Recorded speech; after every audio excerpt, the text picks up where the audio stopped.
नमस्कार. तुम्हा सगळ्यांना नमस्कार.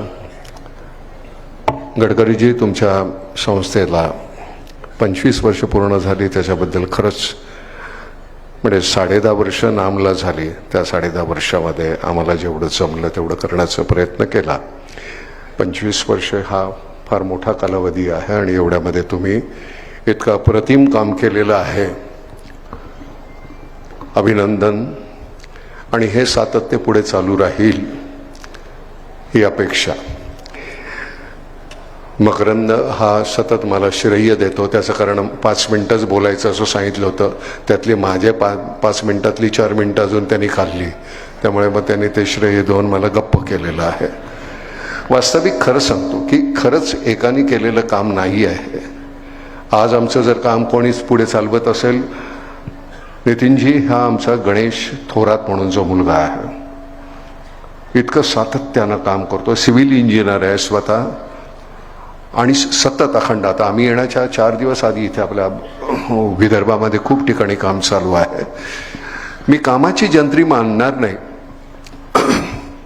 कुठल्याही क्षेत्रामध्ये आपण जर गेलो, सामूहिक पद्धतीनं केलेलं काम हे एकट्याने केलेल्या कामापेक्षा केव्हाही मोठंच असणार. आम्ही नाटकाचं उदाहरण घेतलं तरी सुद्धा आम्ही ज्यावेळी सगळे जर असतो त्यावेळी होतो तेव्हा त्याचं नाटक, नाही तर मग ती एक स्टँडअप कॉमेडी होते. त्याला काही फारसा अर्थ नसतो. 2 मिनटं 3 मिनटं 5 मिनटं तुम्ही ती एन्जॉय करता, पण त्याच्यानंतर नाही. नाटक एक सामूहिक त्याचा परिणाम असतो. आपल्याकडे आता ह्या इतक्या संस्था आहेत. मला कायम एक वाटतं असं की प्रत्येक वेळी आपण कुठलं काम करत असताना मला या संस्थेची मदत लागणार असेल किंवा त्यांना कळत असेल की मला त्यांची गरज आहे, त्यावेळी सगळ्यांनी एकत्र येणं फार गरजेचं आहे. हे काय आपले राजकीय पक्ष नव्हेत. आपल्याला वाटलं म्हणून आपण हे सगळं करतोय, मनापासून करतोय. त्यातून आनंद काय, तर केवळ आनंद हाच आनंद. त्याच्यातून आपल्याला मिळणाऱ्या पुरस्कार हवेत का, मला पद्मश्री व्हायचंय, पद्मभूषण व्हायचंय, हे सरकार काय करायचं ते त्यांचं ते ठरवतील. मला काय पाहिजे त्यातून, तर मला फक्त एक समाधान पाहिजे. गावाखेड्यात गेल्यानंतर लोकांच्या चेहऱ्यावर आपल्या कारणामुळे हसू येत असेल तर अजून काय वेगळं लागणार आहे. त्यामुळे तेवढीच एक अपेक्षा आहे, सतत तेवढंच करायचं. नाटकात काम करत असताना मी खरं तर तळागाळातून आलेला, अतिशय गरिबीतून आलेला मी होतो. 2 वेळच्या जेवणाची भ्रांत होती, त्यामुळे मला तिथे जाणं जास्त मला सोपं जातं. श्रीमंत मंडळीमध्ये मला ते जमत नाही. मी शहरामध्ये राहू शकत नाही, मी गावाखेड्यामध्ये राहतो. माझ्याकडे 10-12 गायी आहेत, 5-15-25 कुत्री आहेत, जी रस्त्यावरची आणून सोडलेली शेतावर. 12-14 एकर माझं शेत आहे आणि तिथे उगवलेलंच खात असतो.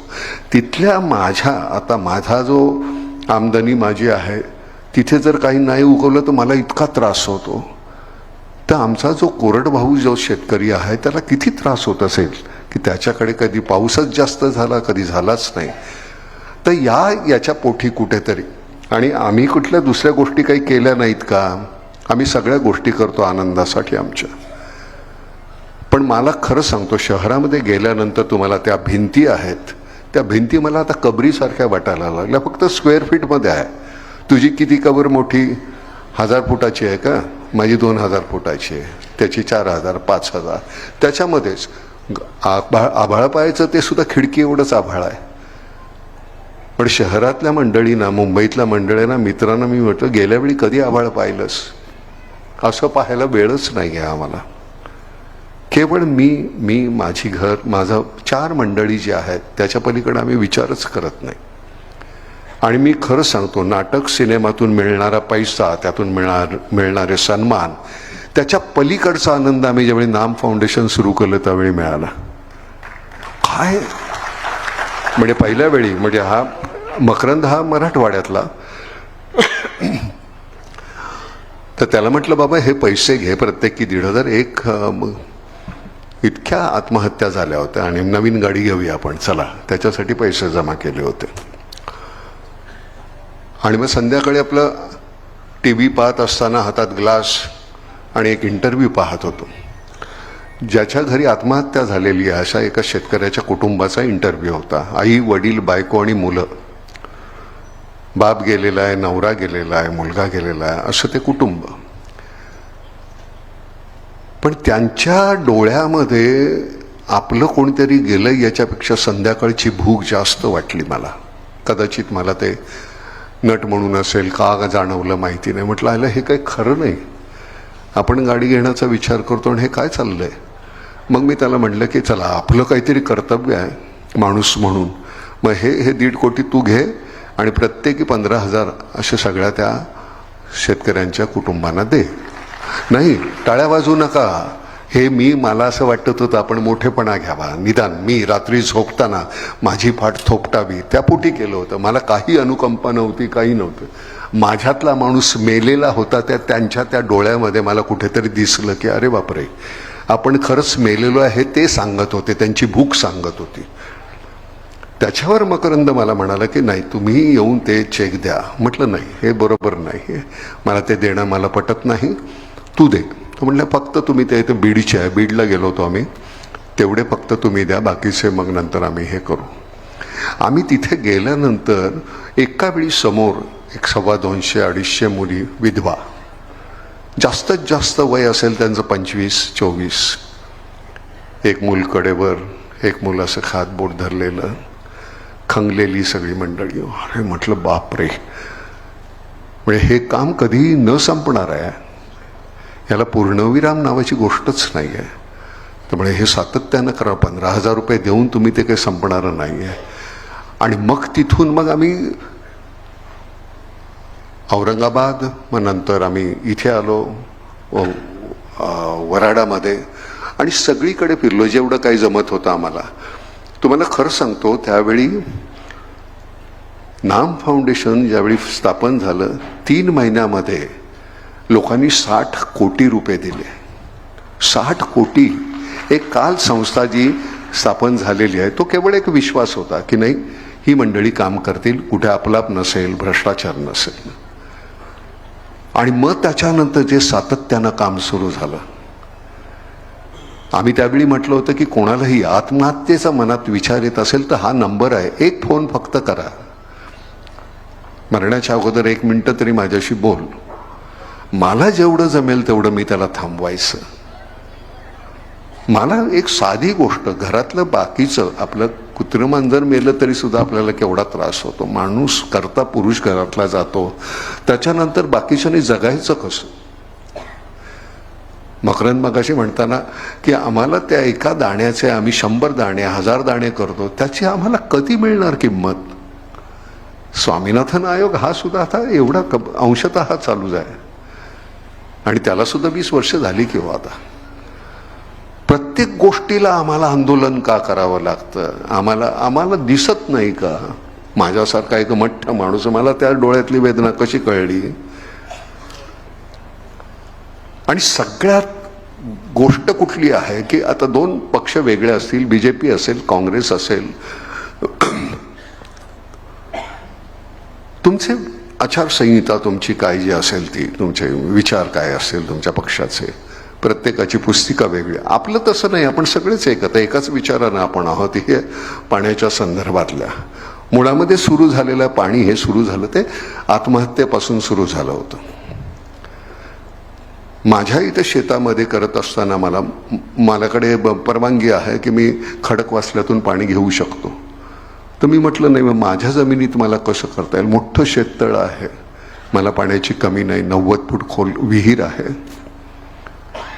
पण माझ्याकडे जी सुविधा आहे ती प्रत्येकाकडे का नसावी. मला खरं सांगतो, मी नेहमी म्हणतो की माझ्याकडे कधी भिंतीच नाही आहेत. माझ्याकडे डोंगर आहे, इकडे डोंगर, इकडे डोंगर, इकडे डोंगर, आणि मध्ये मी राहतो. शहरामध्ये नाही राहणं जमत. आम्हाला वेळच नाही आहे. माझ्याकडे कुठेतरी काहीतरी एवढं शिजलं जायचं, ते पलीकडे जायचं, तिकडे शिजलं की आमच्याकडे याचा वास यायचाच ना. भिंती होत्या पण भिंती नव्हत्या आमच्या शेजाराला पूर्वी. आता तसं नाही, पलीकडे काही झालं तरी आमच्याकडे उत्सव चालू असतो. आपण एकमेकांशी, आपण ह्या सगळ्या संस्था, त्याचं नाव काही ठेवा तुम्ही, एक सामूहिक नाव ठेवा. आपण एकत्र ही चळवळ म्हणजे केवळ बोलण्यासाठी किंवा भाषण करतोय आपण असं तसं नाही. चळवळ आतूनच ते यायला पाहिजे. जसं म्हणतो की माझं गावच माझा भारत आहे, बस तेवढं पुरतंच करा. प्रत्येकाने तेवढं केलं की झालं, सगळं आमचं समृद्ध होईल भारत. पण आमचा गोंधळ कसा आहे, मला त्यातला श्रेय, आम्ही हे केलं, मग माझी तुमच्याबरोबरची स्पर्धा, तुलना, आणि त्यातून मग मी तुमच्यापेक्षा जास्त कसा, काही गरज नाही त्याचं. विक्रम गोखले हा माझ्यापेक्षा अप्रतिमच नट राहणार मरेपर्यंत, मी त्याच्यासमोर कोताच राहणार हे मी मान्य करायचं आणि त्याच्याकडनं शिकण्याचा प्रयत्न करायचा. मला त्याच्यापेक्षा मोठं नाही व्हायचं, मला सतत माझ्यापेक्षा मोठं व्हायला हवं. त्याच्याबरोबरीला मी जाऊ शकेन की नाही मला माहिती नाही. ते करत राहणं, आपली स्पर्धा ही केवळ आपल्याबरोबरच असावी, बाकी कोणाबरोबर नसावी. आमच्या आईला मी नेहमी विचारायचो की आई, अगं मुसलमान आणि हिंदूंमधला फरक काय आहे ग? ते म्हणले काय नाही, आपण हात जोडून नमस्कार करतो, ते हात उघडून नमस्कार करतो. किती सोपी व्याख्या आहे ना दोन धर्मातली. आम्हाला लहानपणापासून हे शिकवलं, त्यामुळे मला कधीच तू कुठल्या जातीचा आणि धर्माचा आहे मला विचारावंसंच वाटलं नाही. आणि जाती मला माहिती आहे, गडकरी, जाती कधी संपणार नाही. जाती तुम्ही संपवल्यात तरी सुद्धा ऑफिसमध्ये बॉस राहणार, ती एक उच्च जात राहणार, मग मधली, मग अजून असे, म्हणजे शेवटी पिऊनची. तर तुम्ही शेवटी तुमची पात्रता काय आहे, तुम्ही करता काय, किती आपल्यामध्ये कुवत आहे, त्याच्यावर आपली जात ठरते. कांबळी नावाचा आमचा बॉस, मला आनंद होतो, कांबळे माझा बॉस आहे. एक दिवस त्याला तिथेच आम्ही असे बघायचो. ते जातीतला फरक सरते शेवटी आपण कशाने मिटवणार? आपल्या ज्ञानानं, शिक्षणानं. आज मोठ्या मोठ्या पदावर इतकी छान मंडळी आहेत, त्यांची जात नाही कोणी विचारत. मला नाही, तुम्हाला माहिती आहे का माझी जात? माझी जात नाही कोणाला मी सांगितली, कोणी विचारली नाही. मी काय करतो या प्रांगणामध्ये आल्यानंतर मला, मी नट म्हणून मी तुम्हाला काय देतो, इतकी मंडळी मला बघायला जमलेली आहे, तो उधळून द्यायला पाहिजे. झाली फजिती झाली, काय हरकत आहे, सगळेच माझे आहेत, तुम्हीच हसाल ना मला. पण उधळून देणं आणि कशाची पत्रात नसणार. गडकरी नावाचा माणूस आहे, म्हणजे त्यांच्या काही वेळ तोंडामध्ये असं काहीतरी अश्लाघ्य शब्द येतात चिडले की हे होत कसं नाही, आणि होत नाही कसं, आणि मग ते करून दाखवायचं. सुरुवातीला टिंगल होते त्यांची, काहीतरी उद्याचं काहीतरी फेकतात आकडे आमच्या तोंडावर, हे असं नाही. आणि मग एक 4 वर्षानं, 5 वर्षानं, 10 वर्षानं ते त्याची फलनिष्पत्ती ज्यावेळी आपण पाहतो, मी थोडा नाही ते बोललो होते, मग कौतुक करायला सगळे असतात. त्यामुळे एखाद दुसरा एक असा टोकाचा शब्द वापरण्याची मुभा मिळते मग आपल्याला, कारण ते करून दाखवलेलं असतं ना. कारण मुळामध्ये तुमचं छान व्हायला पाहिजे. हा समाज म्हणजे समाज ना, हा प्रत्येक माणूस माझा आहे, माझं नातं आहे त्यांच्याशी, ही ज्यावेळी तुमची भावना असते त्यावेळी सोपं जातं. त्यामुळे मला आज ह्या निमित्तानं सांगताना तुम्हाला सगळ्यात महत्त्वाची गोष्ट की सगळे मिळून आपण काम करूया. वेगवेगळ्या संस्था वेगवेगळ्या ठिकाणी जर ज्या काम करत असतील तर आपण एकमेकाला जोडून घेऊया. मला काय करता येईल, तुम्हाला काय करता येईल, आपण सगळे मिळून असे. मगाशी मी जे सांगितलं गणेश, आमच्या आता प्रत्येक शहरामध्ये नितीनजी आता आमचे ऑफिसेस व्हायला लागले. ऑफिसेस मी म्हटलं कशाला पाहिजे कुणाच्या घरी राहून, पण नाही, आता ती अतिशय गरज व्हायला लागली, इतकं काम वाढलेलं आहे. टाटा आणि महाराष्ट्र गव्हर्नमेंट यांच्याबरोबर आपला MOU झाल्यामुळे आपल्याला कामाची म्हणजे सतत काम, पैशाची भ्रांत नाही, सतत काम करत राहणं. लहान लहान गावामध्ये राहणारी मुलं आता एक एक शहर सांभाळत आहेत, ज्यांना कदर खरंच त्यांना इंग्लिश बोलता येत नाही. आता जर इथे येऊन बोलायला सांगितलं तर ते आम्ही नटमंडळी आहोत, पाठ करून बोलतो सगळं, आम्हाला तर इतक्या वर्षाचा अनुभव आहे. त्यांना 2 वाक्य बोलताना, पण काम करायला वाघ आहेत ही मंडळी, आणि सगळं श्रेय आहे ते त्यांचं आहे. गण्या, मी तुझे जाहीर आभार मानतो बरं का, ह्या सगळ्यासमोर. फार सुंदर काम करतोयस तू, असंच सातत्य राखा. कारण आम्ही उद्या हे इथून निघणार, त्यांच्या हाती जायला पाहिजे, आणि ती धुरा योग्य ठिकाणी योग्य माणसांच्या हाती जाणे फार गरजेचं आहे. नटसम्राट करत असताना मला ज्यावेळी विचारलं त्यावेळी मी म्हटलं हे नाटक नाही मी करणार, मी सिनेमा करेन. नाटक करत असताना तो तेवढा जीव त्याच्यात प्रत्येक वेळी ओतायचा, तर मला असं वाटतं 10 किंवा 15 किंवा 25 प्रयोगानंतर मी मेलो असतो. एकदाच सिनेमामध्ये करताना राहिलं, डॉक्टर लागू किंवा दत्ता भट किंवा आमचे चंद्रकांत गोखले, यशवंत दत्त, सगळ्यांनीच नटसम्राट, ज्यांनी ज्यांनी नाटक केले ते सगळे हार्ट अटॅकने गेले. कारण तुम्हाला त्याच्यामध्ये तितकं ओतल्याशिवाय आनंद तो देताच येणार नाही. आणि आमच्यासमोर मी नटसम्राट सिनेमा करत असताना रेफरन्स होता डॉक्टर लागू, दत्ता भट. त्यामुळे आम्ही केलेलं आहे ते एवढंच आहे. तुम्ही त्यांचं ओरिजिनल तुमच्या दुर्दैवानं पाहायला नाही, काही मंडळींना बघायला मिळालं असेल. काय काम करायचं बापरे, म्हणजे तिथनंच हलता यायचं नाही. पुरुष करत असताना गडकरी मध्यंतरामध्ये पडदा बंद झाल्यानंतर एकही खुर्चीचा आवाज यायचा नाही. त्याचा इम्पॅक्ट इतका असायचा. विजयाबाईने इतकं अप्रतिम नाटक ते बसवलं होतं की लोकांना ते सुन्न करायचंय. आम्ही इथे आणि मग थोड्या वेळाने कुठे ते 1 खुर्ची 2 खुर्ची असं कर. तो जो आनंद मिळायचा ना, अत्युच्च आनंद आहे नट म्हणून, तोच आनंद नामचं काम करताना मिळत असतो. इतका आनंद होतो की वा वा वा वा, या गावामध्ये हा हिरवा रंग फुललेला आहे, तो आपण काम केलंय त्याच्यामुळे आहे. काय अजून लागतं तुम्हाला? काही लागत नाही. बरं, उद्या मरणावर विश्वास ठेवला ना की जगणं इतकं छान आहे. पण मंडळी समजतच नाही की आपण मरणार आहोत. संचय करत राहायचा. संचय किती करणार, काय करणार, सगळं इथे ठेवणार, 12 मनच लाकडं लागणार, हे लक्षातच येत नाही. अजून हवंय, अजून हवंय, अजून हवंय. आणि मग सरते शेवटी तो श्वास घेत असताना, मगाशी तू म्हणलास ना त्या प्रदूषणाच्या संदर्भात, मध्यंतरी त्या म्हणजे आपल्या ह्याच्या वेळी, करोनाच्या वेळी बिल देत असताना तुमच्या ह्याच्यावर होते, कशावर ते ठेवायचे, व्हेंटिलेटर. त्या व्हेंटिलेटरवर तो माणूस बिल देताना 8.5 लाख रुपये त्याचं बिल, तो रडायला लागला. तर म्हणले पैसे नाही आहेत म्हणून. का? ते म्हणले तसं नाही, जन्मल्यापासून इतका मी श्वास त्यांनी दिलेला उपराला, त्याला कधी मी धन्यवाद नाही म्हणालो आणि त्यांनी मला कधी बिलही नाही पाठवलं. 4 दिवस मी राहिलो व्हेंटिलेटरवर, 8.5 लाख रुपये तुमचं बिल आहे.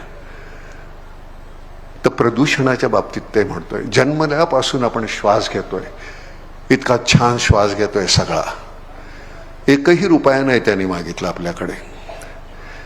त्याला छान ठेवणं ही आपली गरज आहे, आणि आपली गरज आहे, त्याची गरज नाही आहे. त्याला जे करायचं ते करेलच तो.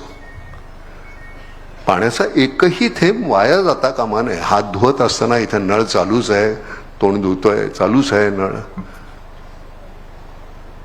ज्यावेळी आपण पाहतो 2-2, 3-3 मैलावरना पाण्याचा 1 हंडा घेऊन येत आहेत बायका.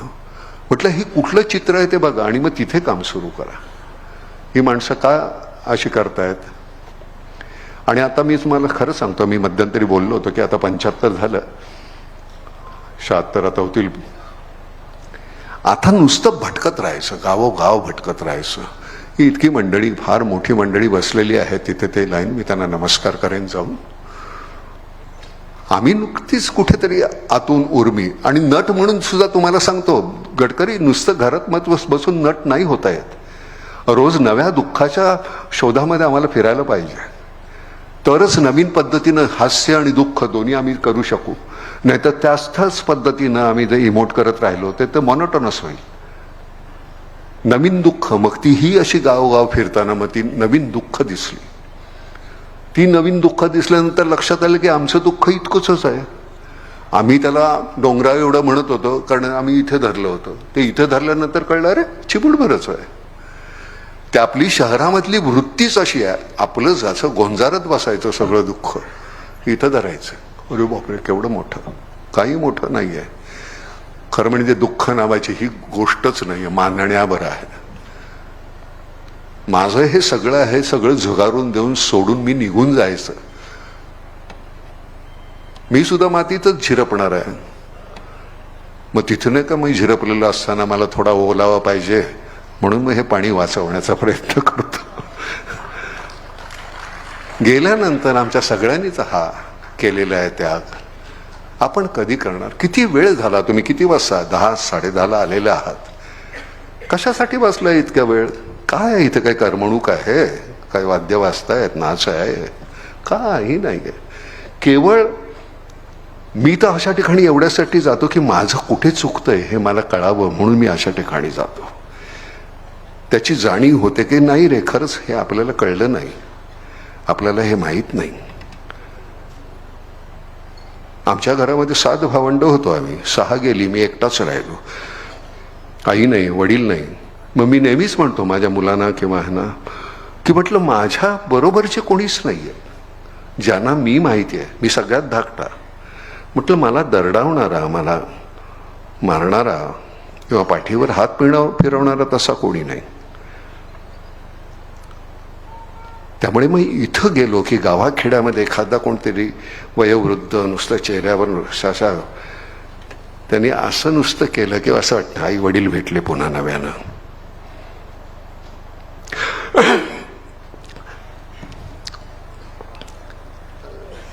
आपण फार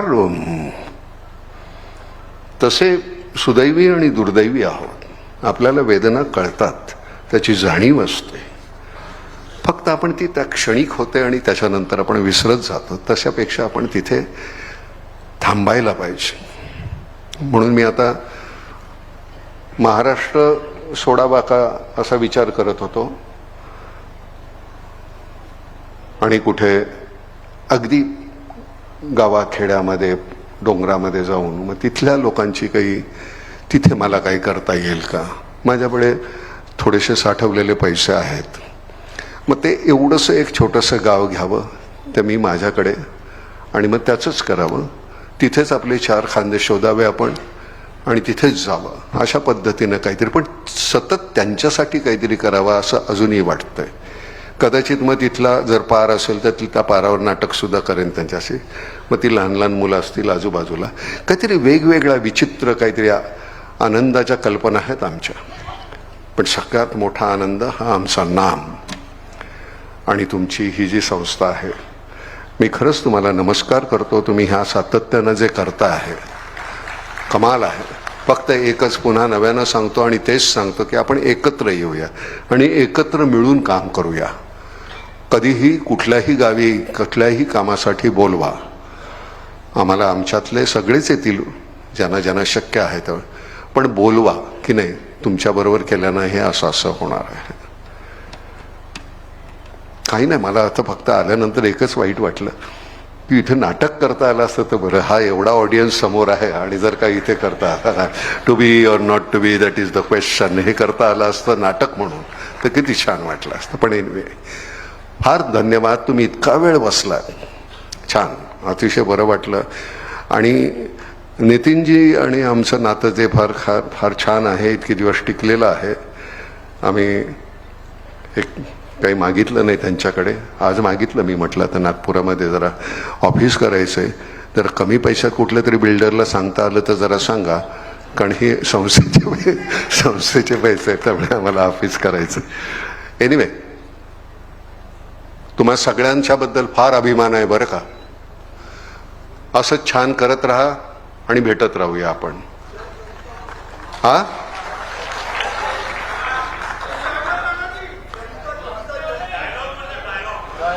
मला जोपर्यंत कानाला पैशाचा छनछनाट ऐकू येत नाही तोपर्यंत नरड्यातून डायलॉग येत नाही. धन्यवाद.